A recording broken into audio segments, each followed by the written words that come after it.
Almost since time began, mushrooms have been enjoyed for their distinctive flavor, texture, and mystique. Ancient Greeks have referred to mushrooms as food of the gods. During the Roman Empire, Roman law regulated mushroom sales. Only designated mushroom collectors could collect them, and once cooked, they were served on silver platters with amber cutlery. The ancient pharaohs believed that mushrooms were the plants of immortality and reserved them as the privilege for royalty only. Today, commercially grown mushrooms are enjoyed by millions of people around the world. And although they are readily available in every supermarket throughout the year, it is a misconception to think that they're easy to grow. In fact, nothing could be further from the truth. Commercial mushroom farming is one of the most technologically advanced and sophisticated agricultural industries in the world. Join us as we take you on the mushroom journey from the farm to the supermarket. Different strains of mushrooms require different types of compost, also known as substrate, and preparing this selective compost is the most challenging part of the mushroom growing process. Organisms that encourage the mushroom to flourish must be made to grow, and those that destroy crops must be killed off. The basic compost ingredients are water to assist the composting process and provide nourishment to the mushrooms, straw, which creates the correct structure for air circulation and is a source of carbohydrates, chicken litter, which provides nitrogen and supplies the microbes needed for the composting process, and finally, gypsum, which improves the structure, buffers the pH, and assists in releasing the ammonia formed during the composting process. These ingredients are combined in 3 distinct steps to form the compost, also known as the substrate. In the pre-wet process, the straw is thoroughly soaked to remove the hard, shiny layer from the wheat straw, making it more water absorbent and allowing easier access to the carbohydrates in the straw. After being soaked for a predetermined time, the bales are then sprayed with water and eventually broken up. During this 5 to 6 day period, the temperature of the straw is carefully monitored, ensuring that it is always lower than 60 degrees Celsius. During the premix, the chicken manure and gypsum are mixed into the straw and loaded into a large concrete bunker. The gypsum helps to keep the compost open, and the chicken litter acts as a nitrogen source to speed up microbial activity. As the ingredients interact with each other, the compost starts to heat up, the temperatures reaching as high as 70 degrees Celsius. During the next 4 to 7 days, the compost is taken out and mixed as required. At phase 1, additional chicken manure and gypsum are added to the mixture, resulting in chemical reactions that cause temperatures to reach 80 to 82 degrees Celsius. No odor is emitted during this process due to the design of specially built bunkers with underfloor ventilation and an open or partly open top. This structure eliminates smell pollution and encourages the growth of oxygen-dependent bacteria. To ensure thorough mixing of the ingredients, the compost is taken out, mixed, and returned to the bunkers every 3 to 4 days. After just 7 days, those huge bales of straw are converted into a soft brown compost. It has a caramelized smell and a high moisture content.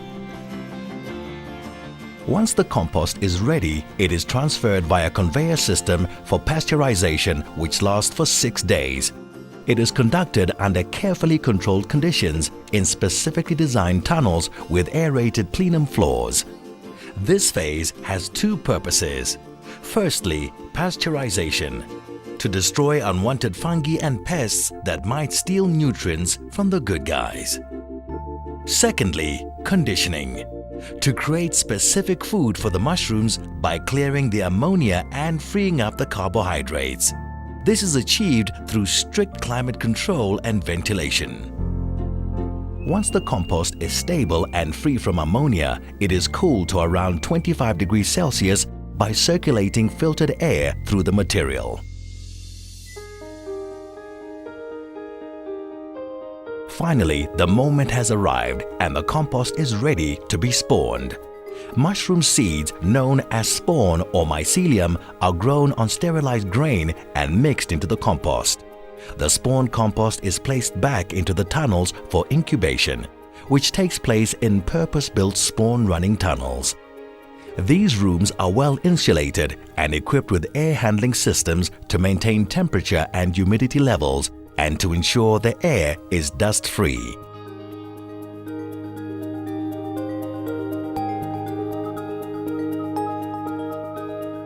The mushroom mycelium starts growing into the compost. This growth is monitored by wall samples that show the daily progress. After about 15 to 19 days, the compost is completely colonized by the mushroom mycelium.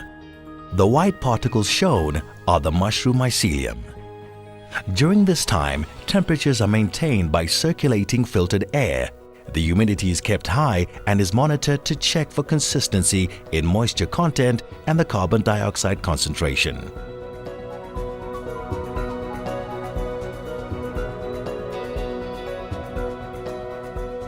After this process, the colonized compost is transferred into the growing tunnels and mushroom growing can begin. Mushroom supplements are added as additional nutrients.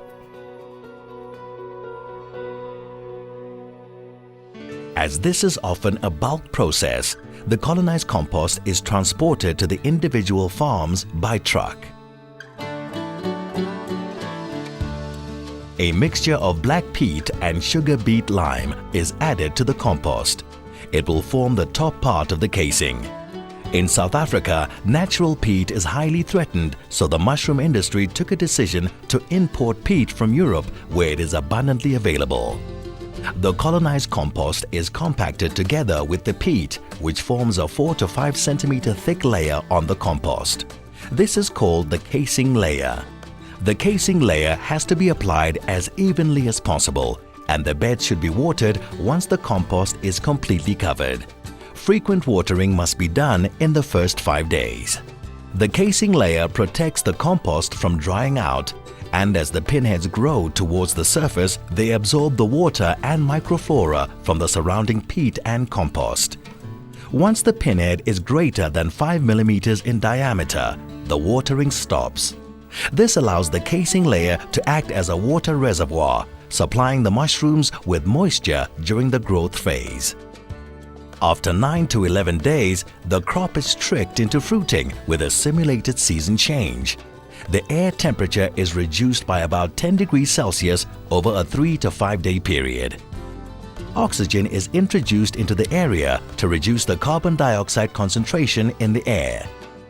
The mycelium reacts to the seasonal change by reproducing so that its species can survive the oncoming environmental change it senses.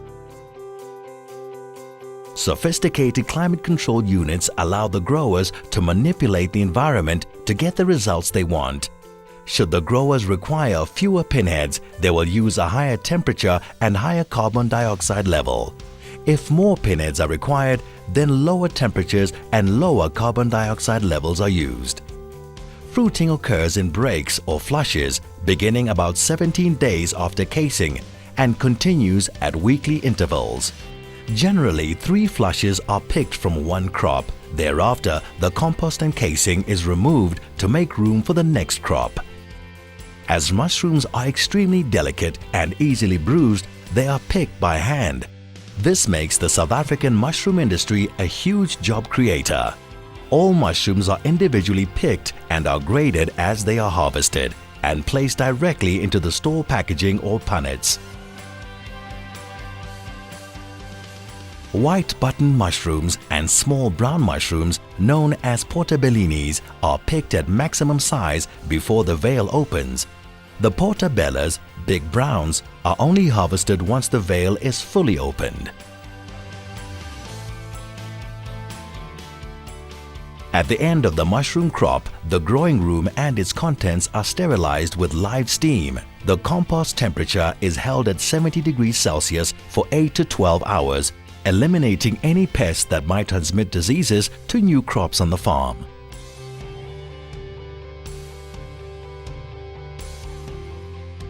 After harvesting, the mushrooms are cooled as soon as possible. They are hand-sorted, weighed, and prepared for distribution, and then delivered to retailers where they are displayed on refrigerated shelves for consumers to purchase. Sliced mushrooms are also prepared and packaged at this point. We grow mushrooms. We sell mushrooms. We cook mushrooms. We eat mushrooms. We love mushrooms.